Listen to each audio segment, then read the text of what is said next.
Welcome everybody to season 2, episode 0.069 of 69's a bad number. That wasn't on purpose. 420, add 420 in there. Yeah, episode 420, episode 0.420 of Behind the Geeks. I am here with Scott Riley, Richard Tubb, and Pete Matheson, and myself, Nigel Moore.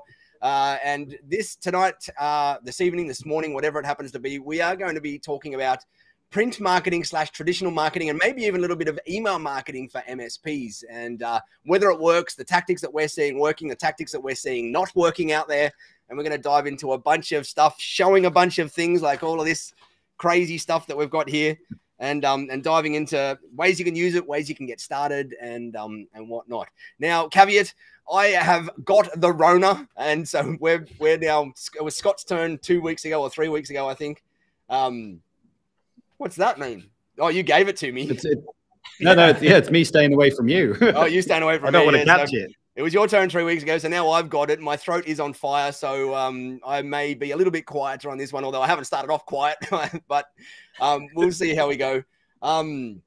So to kick off the conversation, I think it's probably good for us to talk at the high, like 20,000 foot view before we start showing things and whatnot about print marketing and traditional marketing and what it means and what it is. And the terms are thrown around a lot of like direct mail and direct response and direct marketing. And I think, Pete, I'm going to shine the spotlight on you because you were doing this stuff in your MSP. You were using it successfully. You were getting some results out of it.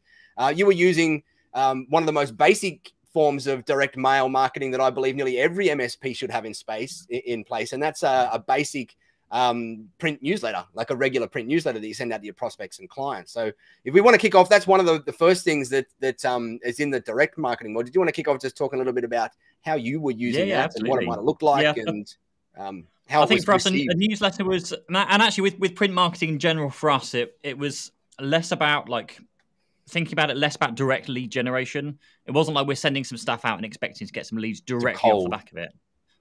We tried a few of them. We tried like a few direct letters and those kind of things and didn't really get anywhere that far with kind of doing that approach. But my thinking around starting off with like a newsletter, for example, we want to be on our customers' desks. So initially it would go out to our clients. So we've just got that something that's just sat on the desk that's constantly there. You know, if a colleague or friend or just someone else comes in, it's, there's tech. Well, I can't say their name. Techers, my old MSP, like that's them, and you can kind of pass the details over. And just on the off chance that of all the times we've done it, of all the letters that we sent out, that they could get passed to someone and referred to us. But it wasn't just for that as well. And going back to whether it was last week or the kind of session before that, when you're talking about putting like your message out, whether it's product updates, communicating the changes with 365 pricing, like all of these kind of things you want to talk about, putting it out across all the media like formats. So like print media, yes, email, yes, but also video and podcast, as many formats as you can, because you don't know what format they're going to read or listen to it or digest it from. So you might as well put it out through a printed format so they can have something physically there to read. Now, I love the one that the Tech Tribe has, conveniently, because it looks very, very similar to the one I had many, many years ago. But we did a very, very short. It's 8 pages. I don't know how long the Tech Tribe one is, Nigel. Is it about 8 pages? We've got 2. One I think is 4 pages. One is 2 pages, but a weird size, so it folds out into 6, I think. Yeah. So we did 8 pages. But we found it was long enough to be informative, but not too long to just bore people to death, and they won't read it all. It's meant to be short, snappy, and you can fill it out with, there's only really an article or 2 that's in there. You can have a whole page dedicated to like news pages. This is like one of our, I think this was our first one. October 2016 was our first one. And it's basically, I use the cover page as a bit of an intro to how we've got on, what's happened this month, any latest updates you need to be aware of, that kind of thing. There was a whole page just worth of news updates. So just going through the latest news online and picking some slightly relevant, slightly fun, tidbits, like things that, because it's going to business owners. Like business owners might kind of enjoy reading about the new Tesla or the new iPhone. It doesn't have to be like techie detail, because people don't, apart from us, care about that stuff. Bragging board. Love a little bragging boards where you can talk about all your testimonials and just highlight what you've done recently with some of your clients. And we had a article. So this was actually, was this a guest article? This was one we wrote, but actually you could use your clients to get content for your newsletter, like ask them to give you something. We had, accountants are perfect because they can give you finance stuff to put in your newsletter that can help educate your clients on taxes or saving tax, what have you.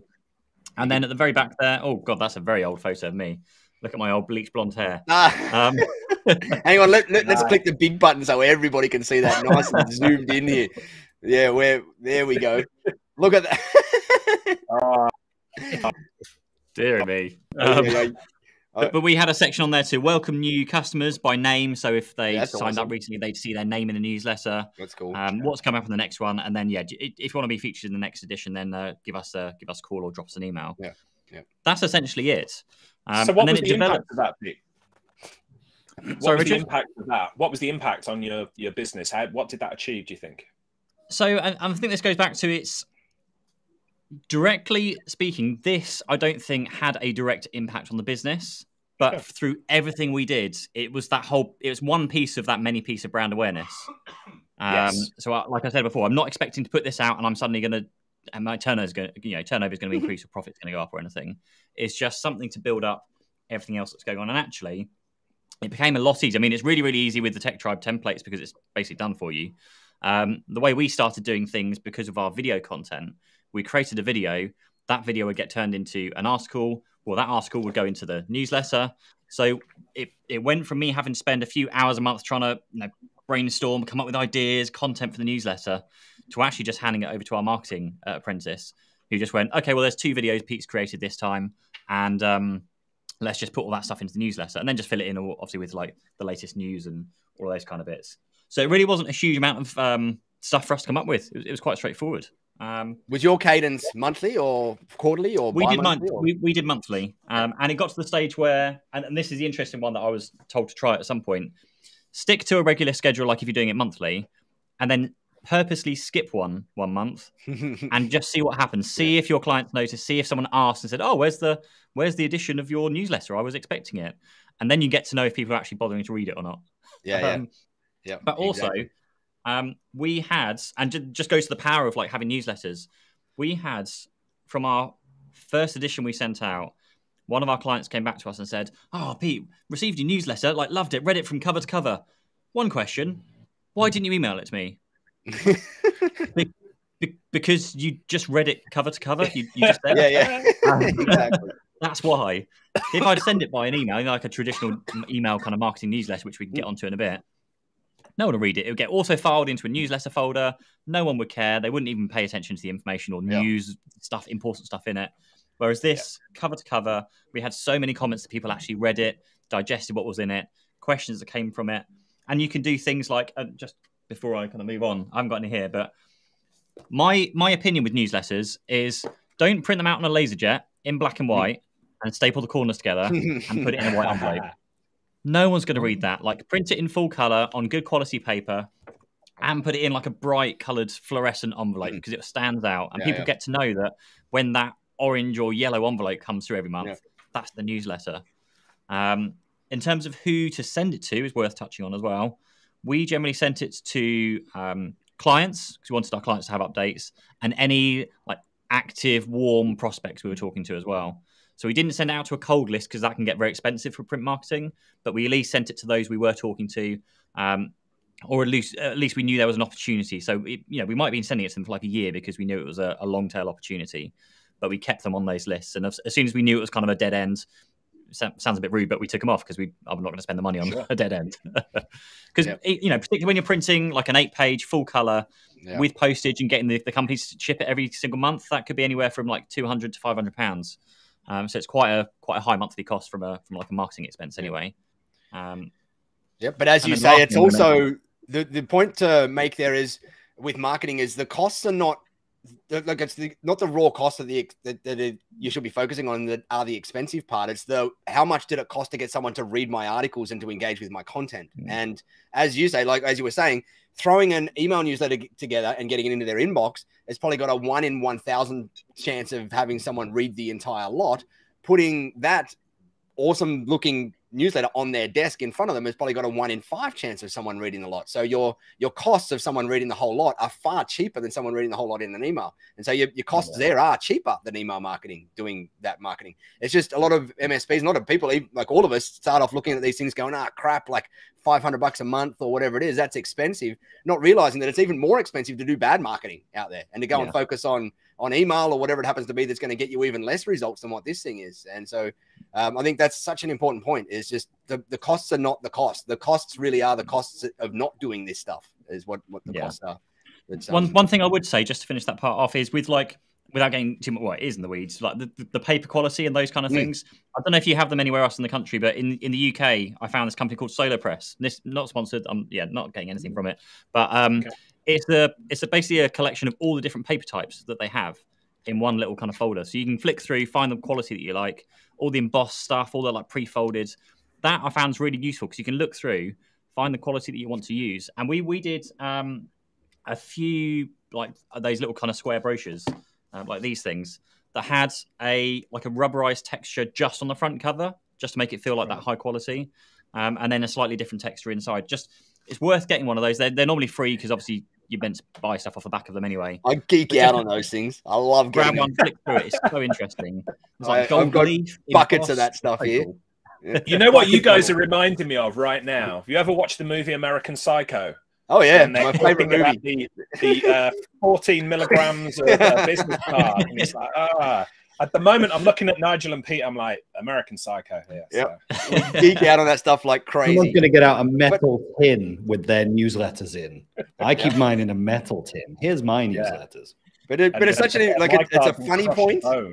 It's a funny point, but it is also like your font, your matte gloss, whatever it happens to be, the cardstock, everything is a reflection of your brand. And as Pete said, you print it out on 80 GSM copy paper, and that's what people see as your brand. The cheap, dirty, nasty one that can't be bothered spending an extra 30 pence or whatever it is on high quality stock.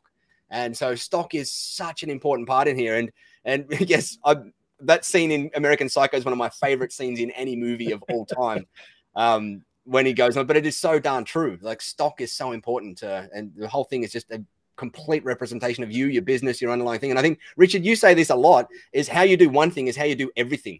And in the marketing world, that is so true. Like when a prospect goes and sees something really high quality, like Pete's print newsletter there, they automatically assume that everything else in your business is high quality. You take a high quality approach to your service delivery, to the way you dress, to the way that you show up, to the way you look after their business. And it's such a true reflection of how you do one thing is how you do everything out there. Yeah, there was an analogy I wanted to make as well there, Pete. I was asking you about like what was the direct impact on your business, and of course it's really difficult to measure, isn't it? Really difficult, but you know it's a good thing. And the analogy I would make with this type of printed newsletter and any of these type of things that you do, nobody is with PR. So we used to invest a lot in PR when I ran the MSP business in Birmingham. So we were regularly in the local press, regularly, being featured and stuff. Now, nobody ever in the history of PR has picked up the phone and said, Richard, I saw you in the Birmingham Evening Mail. We've got to work with you. Ever. But when we went to business networking events and things like that, I would introduce myself and people would go, I saw you in the local paper. Yeah, we've been meaning to speak to somebody about it. And it was that credibility building. And I think to your point, Pete, it's exactly the same. It's like, who are we? What do we stand for? Are we experts? None of it's going to lead to a direct sale, yet all of it's going to lead to a direct sale, if that makes sense. So yeah, definitely. I'll self-promo myself because I've just got some stuff here that I shot yesterday for some videos. So we've just uploaded an award entry. So yeah, another printed, very, very similar to like this kind of format, the square format. We uploaded an award entry kind of brochure that we used that basically won us like customer service of the year, best medium business, but like best business of the year. Plenty of show off kind of little titles and things here. But just having something that makes yourself stand out a bit. Going back to the analogy there of like printing things out on like, crappy LaserJet printer with staples in the corner. Very similar with the like award entries. Most people just fire up Microsoft Word, type it out, get their word count, whatever it's going to be, and then email it across. Actually, if you were to do a nicely presented thing, make it look pretty, like all the kind of key stats and everything you need for an award entry, print it on really good quality paper, post it to them. That's going to make you stand out above and beyond like all the other ones that have just sent in an email. So it's just looking for ways that you can kind of make sure, like what you're saying, Nigel, like to make sure that everything you're doing looks to be that premium quality, so it reflects in your service and everything else you do as well. It's the same thing we did with video, you know, trying to make a real good effort with video from day one, so you get that good quality, so you don't kind of have those wobbly, shaky hand mobile phone videos instead. Yeah. But yeah, I think if you make an effort in your marketing, as long as you actually have a good service to back it up, then it all kind of reflects on itself and helps yourself out as well. Exactly. Scott, you're the quiet one tonight. Oh, hang on, I am. This is all new to me, and maybe I'll be the voice of the skeptic in the audience who maybe is looking at it and going, well, you know, print seems hard and difficult and expensive by the sounds of it. I'm hearing like an extra $6K a year on some newsletters that sound really nice and really pretty, but don't have a direct return that I can monitor and track. And I'm at a stage where I need to make every penny count. And so email marketing to me seems a bit more monitorable and a bit more measurable. Like I know I can hit a list. I know I can see how many people opened it and clicked on it and, you know, engaged it in some way. And maybe I can then make some decisions like we do with our videos to go, well, the audience was interested in this, but not this, but not that. I can tailor and I can change, but I won't get that in print. And so maybe that's my mindset. Yeah. But you do if you do it properly. And so, okay. Do you know, have you guys heard of Dan Kennedy, right? One of the world's most amazing marketers out there, written some amazing books on marketing and whatnot. And he's got one of his rules that he has in any marketing out there is that every single piece of marketing that you put out into the world should have attribution built into it, right? So you should be able to figure out whether that dollar that you're putting out there is returning $1 or 10 back to you. And so with print marketing, especially when you're doing targeted campaigns, say you're going to do you're going to grab a list of people, like a list of local business owners or whatever, and you're going to run a print campaign out to them, you need to make sure that you're not sending them a brochure. Because if you send them a brochure, you can't tell whether they're the people that are calling you back or whatever. You have to send them a very specific offer, and that offer has to be attributable to that particular campaign. And so a particular example that we're about to launch to our Tech Tribe members is what's called the First Aid campaign. And it looks like this, like it's a bunch of different things that go out over a spaced period. And it's from one of our Tech Tribe members, Jim Stackhouse. We licensed it from him to go and give out to our members. And so he built this particular campaign and has used it. So he went out and bought a list of, I think it was 1,400 businesses in his local area, and that were all his demographic, like his target demographic. Then he went out and scrubbed that list to make sure he got rid of all the businesses that don't make sense for him to market to, like a hospital or whatever it happens to be, or competitors and stuff like that. And then he sent out this First Aid campaign over a 3-week period to those people. With one thing first, and then a follow-up phone call on the 4th day, and then the second part of the campaign or whatever. He has grown his business from 3 or 4 staff to 35 staff and nearly a $10 million turnover by using the First Aid campaign and other campaigns, completely print marketing, not focusing on anything else other than print marketing, but knowing that every campaign that he puts out there is trackable, because there's the call to action in this particular campaign is register on this particular landing page here for your free offer. Sometimes, like in this particular print one here, the free offer is 2 hours of IT support. But there's many different types of offers that you can put in a campaign, and you've got to make sure that each campaign that you send out, if you want proper attribution to figure out whether your dollars are working or not, is unique. And if it's not unique, then you're not going to know whether your dollars are working or not, right? And Dan Kennedy is very, very, very strong in making sure that every time you put out an offer, you've got a unique mechanism in there to be able to attribute it back to where it works. And what you'll typically find in nearly most businesses around the world is that when you start doing email marketing and you start doing print marketing, you will often find that the dollar for dollar print marketing will work out better for you than email marketing will, even though you can attribute from both. And as long as you're attributing from both. Now that's kind of painting with a pretty broad brush though, because every marketplace is different. But what you really should be doing is testing. Like you should be going and doing email marketing and print marketing and figuring out what works the most. And that's how Jim started his world, as he went out and did both and realized that this stuff here, for every dollar he puts in, he gets $5 back. With email marketing, for every dollar he puts in, he gets $2 back. And he goes, oh, well, what's the point of doing email marketing when I'm getting crap tons more out of this? It might sound more expensive up front, but it's not the upfront that you got to care about. It's the return that you got to care about. And of course, like there's the whole capital conversation. Like sometimes you just might not have access to the capital to go and put one of these things together. And that's where you got to go out and, because even to get results out of these, you're typically looking at 1%, which means for every 100 that you send out, you might get a client or a hot prospect in there. And so that means with a packet of these, they might be $10 to go and do a whole campaign to people. So that's at least $1,000 or $2,000 with postage and everything and all your logistics to go and run that particular campaign, which can be a lot to get started. But on the flip side, you go and throw $2,000 into email marketing, you might not get anything out of there. And so it's one of those things. You got to figure out where you are with your capital, how much capital you can outlay into these things. You got to test. You got to put in enough dollars, as we always say, to get a chance at getting results in these things. You can't go and send out 20 of these and expect to get results because the numbers are not working in your favor. When they're at 1% as a typical response rate, you've got to be sending out hundreds and hundreds of these things in a batch to get a chance to get a result out of them. So Scott, I will say, yes, it's hard. And yes, sometimes if you don't do print marketing with properly attributable campaigns out there, then yeah, you don't know what's working, right? It's like throwing mud at a wall and you don't even know what's sticking out there. But the whole goal with any marketing out there is to make sure that you can attribute every dollar you send out there and figure out what mechanisms you can put in place into that each campaign so that you know whether it works and whether it doesn't in there. And all your marketing systems and your CRMs nowadays are pretty good at being able to help you track those metrics as well to figure out how much return you are getting in those dollars. All the ad platforms do it. All your CRMs where you're doing print campaigns can do it fairly easily as well out of there.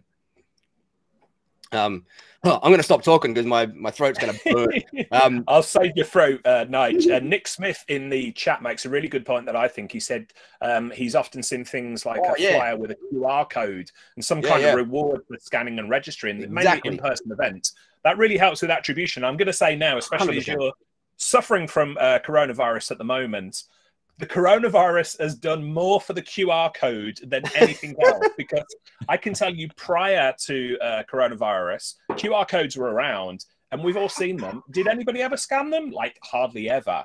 And then thanks to, coronavirus and everybody having to check in at organizations and scan things and this, that, and the other, QR codes have really taken off. So it's gone from being something that was like, oh yeah, I'd rather type a URL in, to people have just got used to using it. So great point on that, Nick. Yeah, 100%. With codes, because it's a good way to do attribution as well.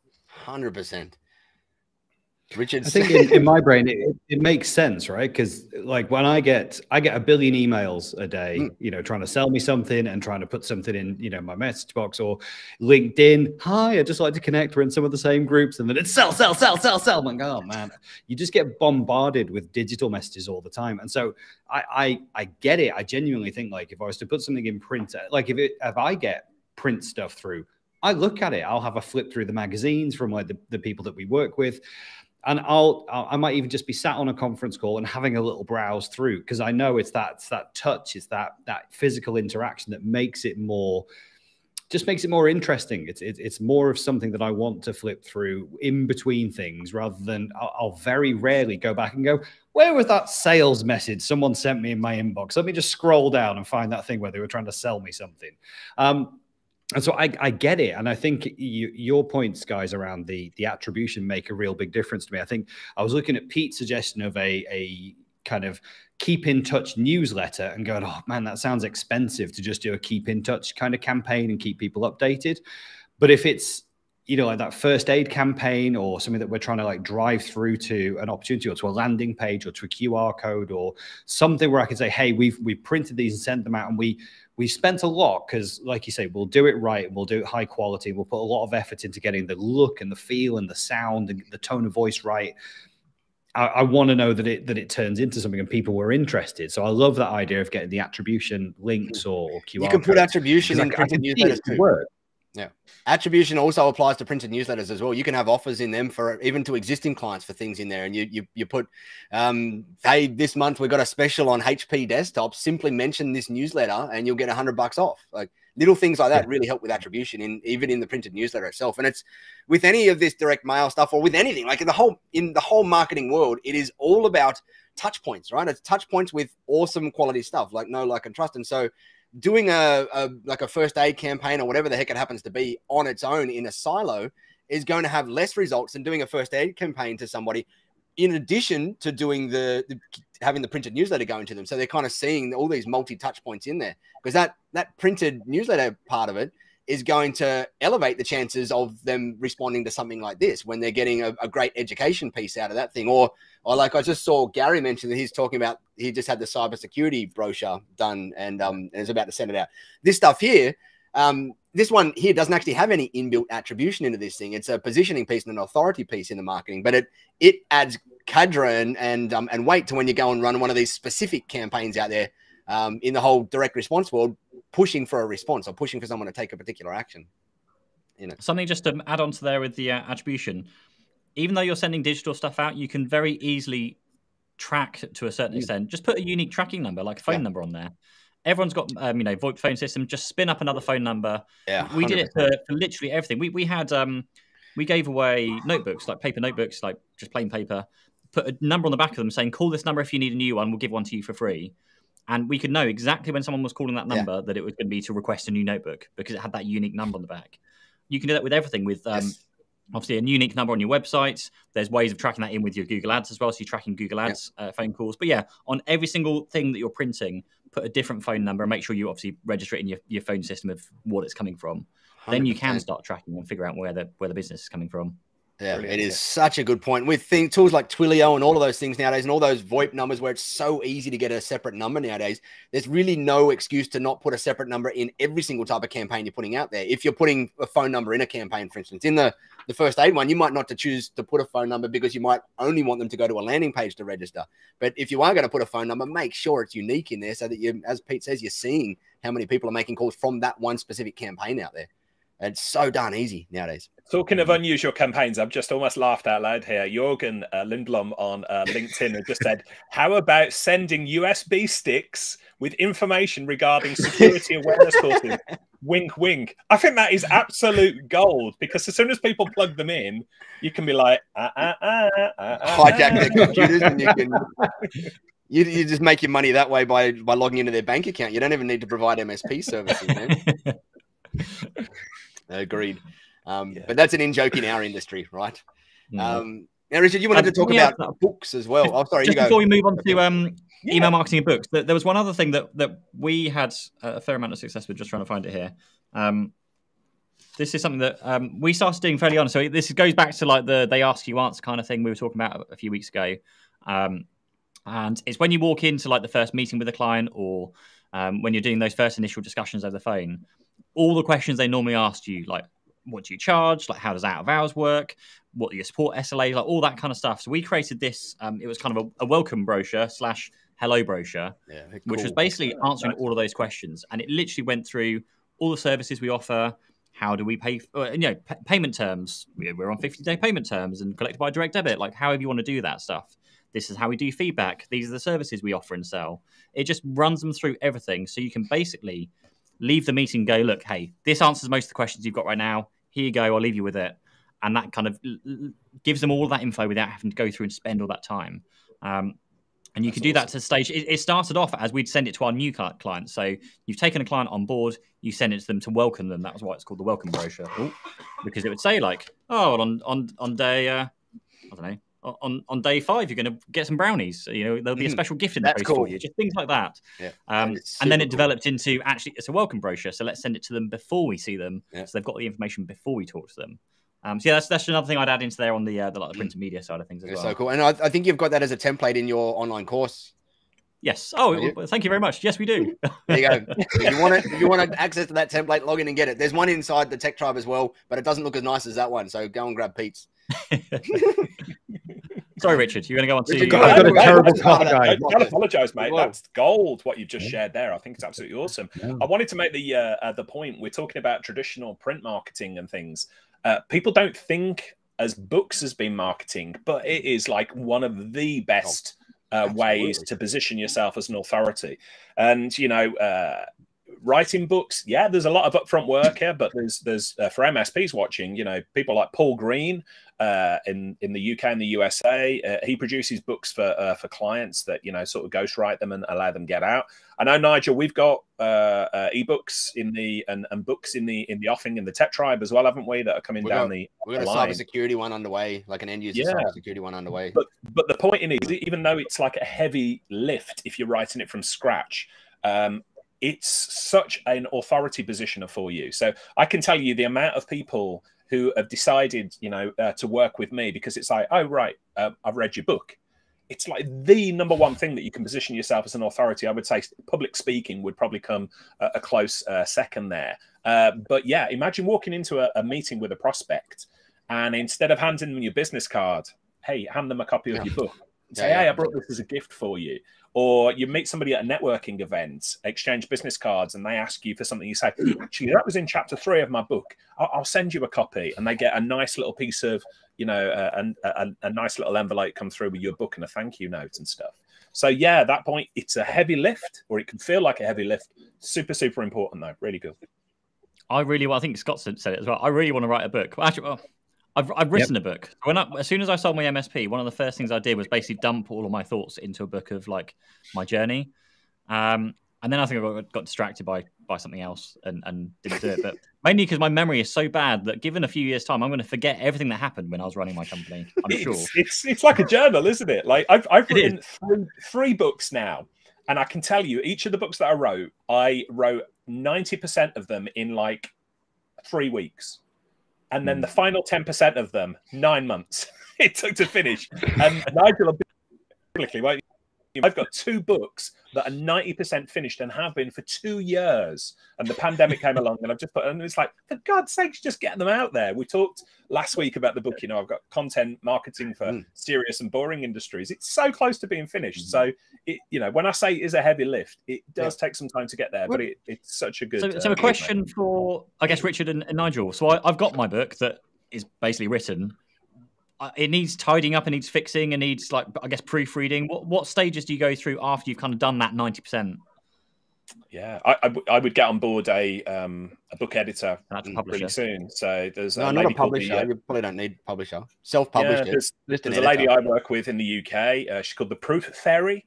Good branding there, and it's literally I bring her on at the start of the project with a book, but yeah, she goes through. And you're a good writer, Pete. I know you are, but like, I think I consider myself a good writer, but then when an editor gets involved, it's like, oh, I'm never going to write another book again. But they make the book look good for the readers. It's not, you know, about your ego or anything. But then they format it for Kindle, you know, and the last couple of books I've self-published. And you know, you're not going to make millions out of it, to say that up front. So I'm going to position this purely as an authority builder. But if you self-publish, you earn a lot more than if you go the published route as well. Yeah. And Richard, you just before we dive out of book marketing, because book marketing is very, very, very powerful for MSPs and any professional services business. You mentioned that it's a heavy lift.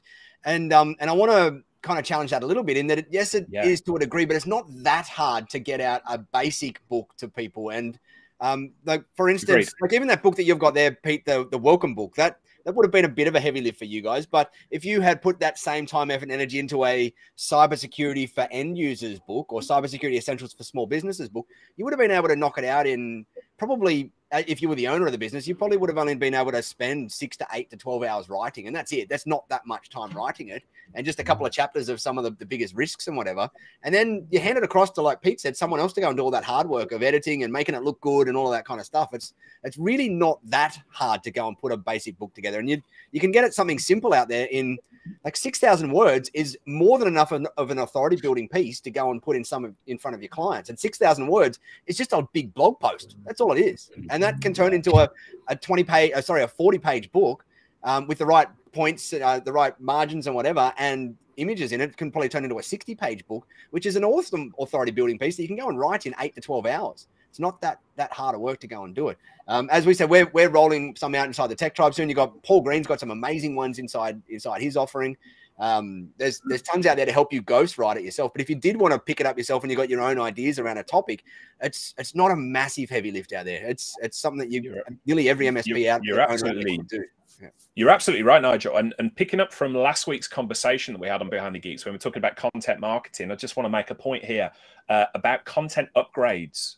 So Pete, Scott, Nigel, we all talked last week about, you know, you create a blog post and you turn it into maybe a video, or a video into a blog post and podcast and so on and so forth. If I say so myself, we did a Tub Talk live this week with 2 experts in this area, Pascal Fintoni and Claire Jenks, and they were talking about upgrades of content. And they were talking about, for instance, if you do podcast interviews with somebody, pull them all together, find the common themes, and turn it into an ebook. So, for instance, we've on Tub Talk, we've recently just about to finish an Amazing Women in Tech season. This is prime to be turned into a lovely, glossy book or an ebook. Because we can grab all the interviews, we can have 2-3 pages, you know, with sound bites and photographs and things like that, turns into a book. So for anybody watching this and thinking, I don't know where I would write a book, if you've got any blogs, if you've got any interviews you've done, if you've done any articles, if you've done a presentation, a local chamber of commerce or whatever, these are all pieces of content that you could grab, accentuate perhaps, but upgrade them and turn them into a book. And that's where, you know, that's where my book started, out of a series of blog posts. So you're absolutely right, Nigel. I'm probably overemphasizing how it's a heavy lift. It doesn't have to be. Correct. You can get started really soon. And there's great support around you to do it as well. And it's such an authority building piece in terms of your marketing. Like to go out there and as you said, turn up to a prospect meeting and leave a nicely formatted, nicely designed book that's helpful for them is going to elevate you above nearly anyone else that might be bidding for that same piece of business out there really, really, really easily. It might, as we said, it might take you a month to pull it together up front and 8, 10, 12, 15, 20 hours of your time to go and get something together if you're going to do it yourself. But in reality, if that's going to make you stand above the crowd fat in every single scenario that you're going to be bidding against other MSPs out there, that's going to be some of the best 20 hours that you're going to invest and a couple of grand you're ever going to invest into your business out there. Anyway, we were going to talk also about email marketing tonight, which is kind of the flip side to it. We have mentioned it a couple of times in here because email marketing is just another one of those channels where you can market to cold prospects and warm prospects and whatnot. Who wants to kick off the email marketing side of this conversation and where it can go? And I can see Pete getting itchy there. I think the first thing before you go into like the depths of email marketing is the fact that you need an email marketing system to get everything started. You need to put the data. So something like HubSpot, something like Active Campaign, all the kind of bazillion probably by the Tech Tribe. Tech Tribe one that's coming out soon. But there's getting the data in there is the first key, because you can spend all the time in the world kind of planning out your email campaigns and all these kind of things. But if you don't have a system to put it in and B, people to email to, then it's pretty useless. Like you need to go out and build your list. Your list is like one of the most valuable things in any MSP. Obviously you've got your list of your existing clients, yes, but actually doing the outreach, maybe hiring someone to just go scour LinkedIn to try and collect some data from local businesses, know who your niche kind of ideal target customer is. So if you're going for solicitors of a certain size in a certain location, then narrow that search down and gather that data. I don't know what your opinions are, guys, about buying data at all. I know GDPR had a bit of an impact on that, but what are your thoughts around buying the data in?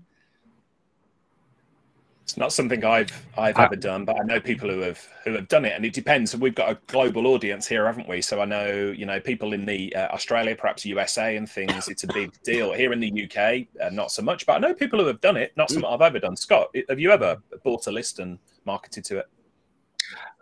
Not currently. In our previous business, yes, we bought like about 10,000 business contacts. But what we found was, and we paid a reasonable price for it, is that most of it was out of date by the time it had already been purchased. And so then we had to then go and you had to then go and filter that whole list yourself. And when it was 10,000 contacts, that was a lot of filtering to do. And it just kind of got lost in the ether with the marketing team, as someone had to own that job of filtering that list and validating all the details.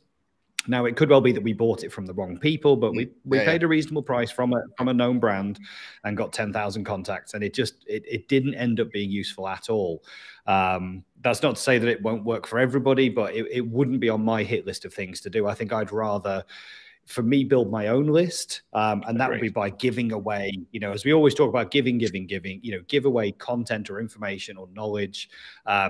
And maybe just put some of that a little bit behind a captive portal on a landing page, give away a whole load of information, say, hey, if you'd like to learn a little bit more, we've got an ebook or a PDF or whatever it is, just pop in your email address here. By the way, and be candid, this will add you to our marketing list where we'll send you other relevant information. And I think, Pete, that probably ties into your point of saying you need a system that then categorizes those customers, because we're not just going to go and spam them and send them all kinds of stuff they're not interested in. Oh. You know, these people signed up maybe for a cybersecurity brochure, so let's make sure we segment them and we only send them things that are relevant to security, and then we're not annoying them. But yeah, I think I would rather go that way about it. I'm still at a very fledgling stage of that in our business, which is, you know, putting that content out there, and we're probably very bad at harvesting emails into marketing lists, and maybe been a bit scared off by the whole GDPR and you know, EU situation here. So it might well be that that's not something that I'm keen on doing.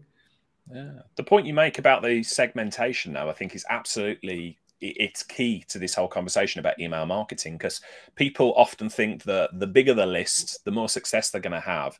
But I would rather have a list of 100 people with 99 of them opening and clicking on my emails every week than a list of 100,000 where hardly anybody clicks on it. So it's not about the volume, and segmentation plays such an important part on there. So, you know, in the tribe, we use ActiveCampaign. I use ActiveCampaign within my own business. But, you know, many of the modern email tools have got the ability to segment by links, but also to look at the behavior of what people are looking at in your email newsletters and other emails, and segment them there. So let me give you an example. You know, Scott, you just mentioned if you send emails out, perhaps you've got a couple of bits in there about M365, and you've got an article or you've got a link in there about cybersecurity. If you do that every week, you know, a tool like ActiveCampaign, for instance, if somebody's clicking on cybersecurity links in your email newsletter every week, it's going to say, hey, these guys, I'm going to segment them as hashtag cybersecurity or something along those lines.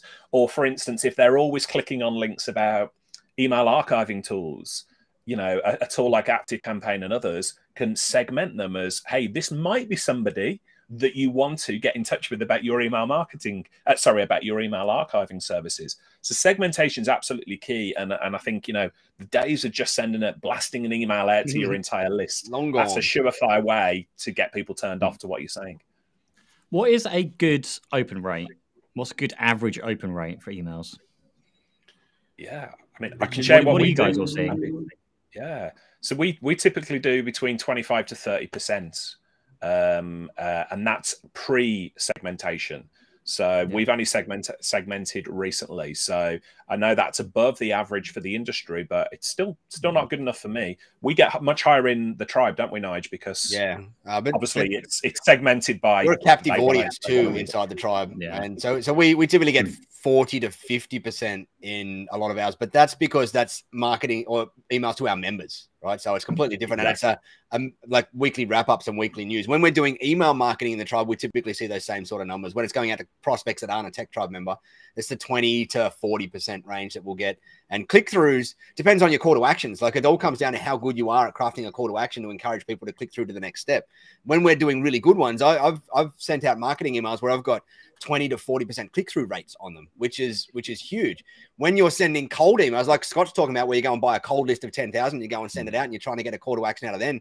Sometimes you're lucky to get 0.001% click-through rates and 0.01% reply rates on them. But that's because of the nature of your relationship with the list, and you don't have it in there. But when it all comes, there's so many variables that make up that difference in there as to what you're going to get good rates in there. And it comes down to your relationship with your list. Like, as we've talked about on so many of these things, it's what's jab, jab, jab, right hook, I think is Gary V's method of it, but it's really value, value, value, value, value, pitch, value, value, value, value, value, pitch. You do it that way and you're going to have people interacting with your stuff. But if you go pitch, pitch, pitch, pitch, pitch, little bit of value, pitch, pitch, pitch, pitch, pitch. People don't read your stuff. They unsubscribe. They mark you as spam. Your deliverability goes down and you get those 0.1, 0.2% rates. You have a good relationship with your list, like Richard does with his list, and he gets those 30% open rates on a good marketing list out there. And it's so done. I'll share something as well about click-through rates as well. And this is for anybody watching. It's all of us have had, whichever part of the world we're in, we've had a leaflet pushed through the door, haven't we, for the local pizza company. Yeah. Has anybody ever picked up that leaflet and then gone, oh my God, I need to go and buy a pizza right now? You just don't. It sits there in the background. And then when you fancy pizza, you get to that drawer in your kitchen with all of the junk in and you get the pizza. Anyway, you get the point. Email marketing, you know, I can tell you more often than not, I have sent an email out and somebody has picked up the phone to me or dropped me an email back, having not read the email and said, I got your email newsletter through. It reminded me I needed to call you about this project. Nothing at all. So don't, you know, and it's to your point, Pete, about your printed newsletter and things. Quite often it is just being front of mind. So the consistency, you know, I send the MSP insights out every Tuesday to the industry. Some people don't read at all for weeks, and then all of a sudden they'll read all of them in a go and pick up the phone to me, or they won't read it at all and pick up the phone to me. You know, so it's not just about the content being timely for the person. It's about being front of mind as well. So it's, you know, it's worth remembering that the more often that you're speaking to people, the more likely you are to be on their mind. Yeah, recency. Well, I think that's a great question. I was going to say, how often should we be sending this stuff out then? If we're thinking about, you know, print and email marketing, I think we had this question last week when it was about social content, like how much is too much? You know, and in this case, when I'm thinking about print marketing and traditional marketing that way, that's all a cost. So what kind of cadences do we think is good, you know, for staying top of mind with our clients? I think as long as you're going back to, was it Nigel or you guys said, or actually you, Scott, segmenting your data, as long as your data is segmented properly, it doesn't really matter. There's no real correct answer to any of that. I get that question an awful lot with like the video side of things, like how long should a video be? Like, there are reasons why TikTok exists. There are reasons why feature-length films exist. You can have a video as long as it wants, as long as your audience is looking for that. So I think as long as you're niching your content, as long as you're providing value, again, if you're putting something in there that's useful to them, valuable to them, then it doesn't matter. You could go every day, dare I even say every hour. If there's enough value I don't think I've ever seen an MSP do too much out there yet, at all. And my answer to that one really is as much as you need to get the results that you need. That's it. Like if you've got a certain level of people, a certain goal in your business that you need to get to, then you're going to have to put out as much stuff that's going to get you to that result. And more, so to give you a chance, like some buffer in there to make sure that you're going to reach your goals. And as I said, most MSPs, like I've never seen an MSP putting out too much stuff yet, and I don't think I ever will. I rarely ever see any business putting out too much stuff. Like the problem is always not putting out anywhere near enough stuff, and the other problem is putting out the wrong stuff to the wrong people, untargeted, unspecified, unsegmented as well. That's the other part of the problem there. But it's never putting out too much stuff. It's just putting out the wrong stuff to the wrong people at the wrong time is always the problem. Out of interest, for those who are watching and listening or what have you, if you're watching now, in the comments down below, can you write how often you're doing your email marketing? If it's like a weekly newsletter, if it's like a monthly thing, a daily thing, just love to see. Interested to say. Don't have to cover it now, but just interested to see what response. Let's see if we get anyone using the chat box. Come on, guys, I'd like to see. And feel free to throw a big fat note 0 in there if you're doing nothing, because most of us at one stage we're doing nothing. Perfectly okay. Right. Yeah, and I saw inside the tech tribe. I guarantee what's holding people back is time. Yeah, it's time to do this, because you get marketing teams and you hire a marketing person and you hire a bunch of marketing people, but they are not able to write the content that you want because they don't truly understand the business or what it is that you do, especially in an MSP. What are the technical issues? What are the interesting news stories? So the marketing team can be, you know, a barrier to this. It's great that they can prepare all the materials and they can monitor the campaigns, but they can't put the content together. And in smaller MSPs, that comes down to, you know, a lot of the technical teams or you know, the business owner to write the content and produce the content and write the theme tune, sing the theme tune. What was that of? It is, but that really doesn't, like, that excuse is so hard to use nowadays when you've got services like Paul Green's out there that's got that baseline level of your nurturing content at a really, really, really cheap price out there, at a really, really, and all he needs then is just a marketing intern or an admin person to go and roll it out. He's got, I don't know how much in his pack each month is included, but it's 100 odd different pieces probably by the time you break it all apart and stretch it all apart and throw it up there. And even then, that's still not enough to go and get out there each month for most MSPs. It's kind of just the surface level stuff you should be doing before you start stacking all this other stuff on top. So I think, and it's, sorry, you go, Scott. I was going to say, I think that's fair, but do you know what happens when you outsource your entire marketing campaigns like that to someone else is that you completely lose your personality and tone of voice. Yeah. And that's what I was saying. That's kind of the baseline. You stack your voice on top of all that stuff. Like that stuff's kind of your baseline layer that's there behind the scenes doing stuff so that your Facebook pages are active and all of that, your social media accounts are active. Then you do what you're doing, like your awesome video YouTube channel on top, which is where your personality shines through. And it's kind of, you need both of those things in there. You can't do one or the other and expect as good results as having both happening at the same time. No, I think that's fair. We outsource so much stuff that we are not the best at. And I think there's perfect room for us to find. Maybe we just haven't found the right partner when we pulled together an outsourced set of campaigns that would write our weekly blogs and, monthly email shots and stuff like that. And it's maybe just about finding the right partner. I just know we had some experiences where it just wasn't working. Like, that's not how we talk to people. That's not how, that's not our personality. And so you spend more time rewriting it and then going, well, hang on, we pay you guys to do this. I think that's why I'm a big fan of the approach of like that Gary Vee approach of you're creating the top of the top of the funnel content. You're creating that top level stuff. And then it's the outsourcer's job just to kind of digest that into all the various mediums and formats. Cut and syndicate. And so it does mean you are spending the time creating that first bit of content, but that's, I mean, if you can turn one bit of content into something insane like 600 pieces of unique content or something, if you can do, but and that's even just making something as simple as a video into a blog post, into an article, into a newsletter, that kind of thing. Even if you get 5 pieces out of one piece, it's still a great place to start. It's coming out with your voice then when you're doing it that way. That service, a shout out, is it Amy Woods, Richard, that's over there that runs that Content 10X service? And she will take, like, if you do a video, I think she's got a service where you just need to do one video every 2 weeks, Scott, and they'll jump on a phone call with you and do a 1 or 2 hour video with you. And they pull out your personality and interview and all sorts of stuff. And out of that one video, they get something like 60 pieces or something. And I might be paraphrasing the number there and I might be getting that wrong, but they charge a monthly service for it. But then everything's in your personality because it's you. They're just cutting the whole thing up. Their whole service is cutting you up into all those things. And there's a bunch of those really good services out there. I know I mentioned her because I've seen the results of her stuff and it actually looks really good. Like they're a high quality service from what I've seen out there. But I mean, even for me, and we are busy, doing a lot of different things in the different channels.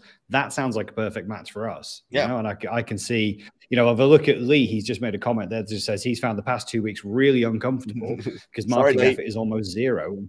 Like they're at the beginning of that journey, and it's another mountain to climb, right? And I can totally resonate with that because there's so much stuff that falls on on me as the owner operator, player manager. Look, I've used a football term. Get in, everyone will be proud.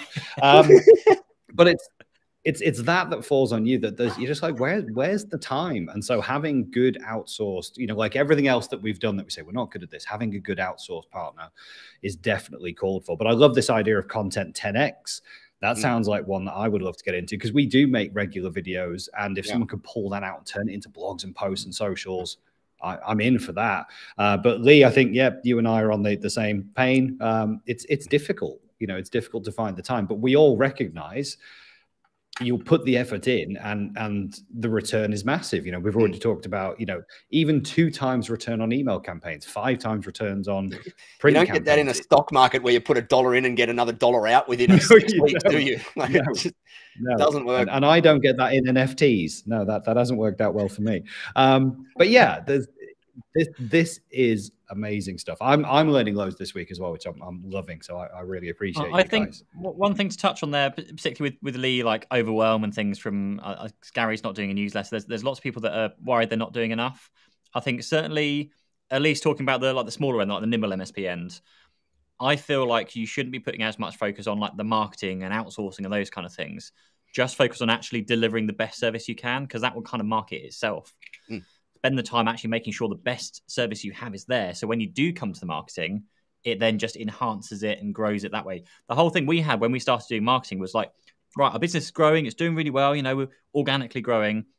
What if we can just do this marketing thing and do it well, then it will just accelerate what we've already got. Throw some fuel on kind of an already existing fire. Yeah. That's and it.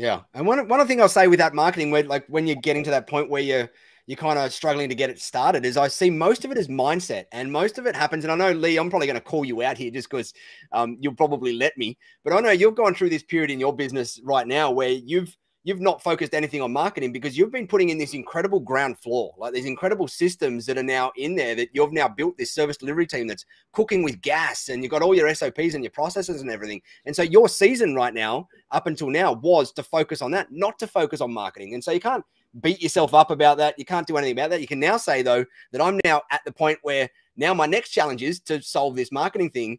And I'm going to go and learn and be uncomfortable like you are now and do all that stuff. And this is my next season in here. But what you've got to build as you've gone through that, and what you are building now, is the confidence in yourself to know that what you're doing for your clients is a good thing. And that's probably the biggest, I probably butchered the way I wanted to get that out. But what I'm trying to say there is most MSPs, when they're struggling to switch into marketing mode to go out and market their business, the main reason is not a time issue or I don't understand the tactics, or I don't understand the strategy, or I don't have the money. It's actually confidence in themselves and their product to deliver behind the scenes.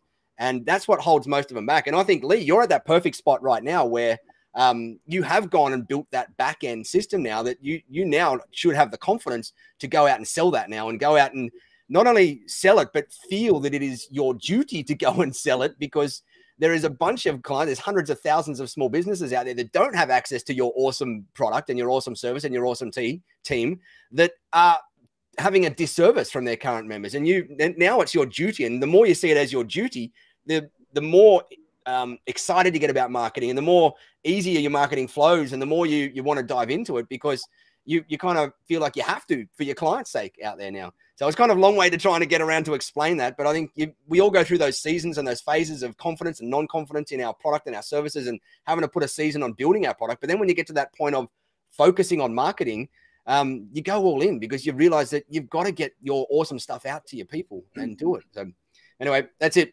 That's end of my rant. Is someone blocking up here? Did I think Richard, we lost audio from Richard, apparently Richard on the stream. But I just checked on LinkedIn. I can hear you.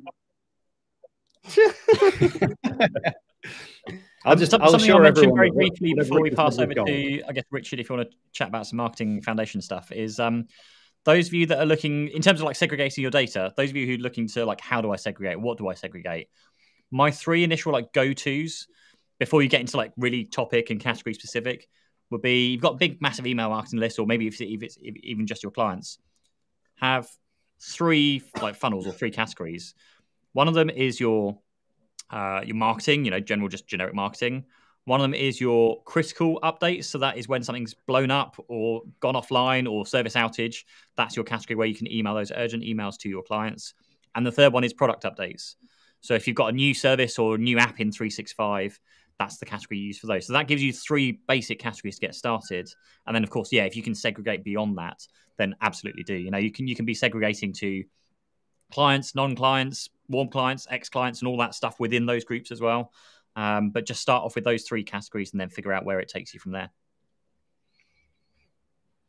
Richard. Over to Richard. Do you want to talk about the foundations? I can hear you. Can't hear Richard. Weird.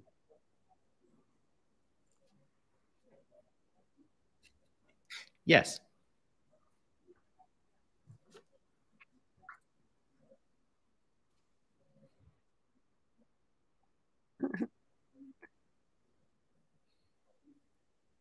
Yep, sure have. Yeah, I've got a certificate. Oh, you printed yours. Oh. Apparently, people still can't hear you, Richard. I don't know what's going on, but people can't hear you, Richard, for some reason. How weird is that? Oh, no. Well, hopefully you can hear me. But yeah, Richard was just saying that last week we were called out because Richard and I had not finished our marketing foundations training on the Tech Tribe. But now, and he's even got the certificate to prove it, he has finished it. And so have I. It's been an absolutely fantastic course. And I can't believe that I didn't do it sooner. But you guys were talking about your tofus and your mofus and your bofus, your top of funnel, middle of funnel, bottom of funnel, and where you should apply your different campaigns and what to expect. I love it. It's been absolutely fantastic. And it was also a good kick in the bum for me to go through and finish all the other courses that I'd started. So the cybersecurity primer with Jennifer Bleem, the Andrew Moon LinkedIn Foundation, $2,000 value course. I've done all of those. Awesome. So now when you look at me in the Tech Tribe, I've got all the badges. You're badged up. I'm all badged up. But honestly, the training is fantastic. I'd recommend anyone here who's a Tech Tribe member, go through it. It is well worth it. I learned so much. And I'm currently reading Magnetic Marketing by Dan S. Kennedy. Awesome. Yeah. And again, that's on audiobook. That's how I read things. But so in my car, he's busy wittering away to me, and it's awesome. I'm loving cranky old Dan, who's one of the most amazing minds in the marketing world. So no, I'm loving it. So genuinely, get yourself into the tribe, get on those courses. They are super duper valuable. I've learned so much already just this week, but I'm going to go back through them because they don't take a long time. It maybe took me a couple of hours, to get through each one, and now it's just worth going back through and just, I always like to read things a couple of times to get it really locked in there. That means you got to listen to me a couple of times. That's scary. Oh heck yeah. There's you guys will love this. There's always a course that is exclusively run by Andrew Moon or Jennifer Bleem, but Nigel's just got to get in there at the beginning. Here's 10 minutes of me just to make sure you know. It's me. I set this up. But anyway, I'll hand you the expert in a minute. But here's me. I'm gonna put my face on their videos sometime soon in the next one, so that they're talking, but it's my head. Anyway, we've got to wrap up. We're already over time. I don't know what's going on with Richard's mic, but we will endeavor to try and figure out what's going on there. So sorry, everybody, for having some moments of silence in there, but we will figure it out. I suspect there's something wrong with the Restream platform that we use here, but we'll figure that out. But anyway, hopefully that was helpful to everybody. I'm going to hand over to Pete, who always does the awesome wrap up at the end. And tells people where to click up there or there or there. Thank you, guys. Thanks, everyone, for joining us. Thanks for everyone in the comments. Lovely to see you commenting today. Thank you. Make sure you subscribe to the channel on YouTube, which will be down below Richard. If you go onto the podcast platform as well, whatever your favorite podcast platform is, we're on there too. Make sure you grab a link, click the link down below to sign up for Tech Drive to get some 40% discount off of your first month. Invaluable resources in there, like all the marketing kind of resources and courses that Scott's just talked about, and get your own certificates. And I think with that said, we're going to figure out what we're going to talk about next week. We'll see you same time, same place in a week's time. Thanks. And I'm going to throw a last sneaky pitch in here for your stuff, Pete, because some of it was mentioned on here. So if you're not a member of Pete's online course thing, he's got some of his stuff in there as well. So go and check that out if you haven't already. But that's it from us. I'm clicking the end stream button. Thanks, Scott. Thanks, Pete. Thanks, Richard. We'll chat to you all same time, same place next week. Bye for now. And thank you, Lee, for being so generous at being our guinea pig and on the receiving end. You're a gentleman and a scholar. Thanks, guys. Thank you.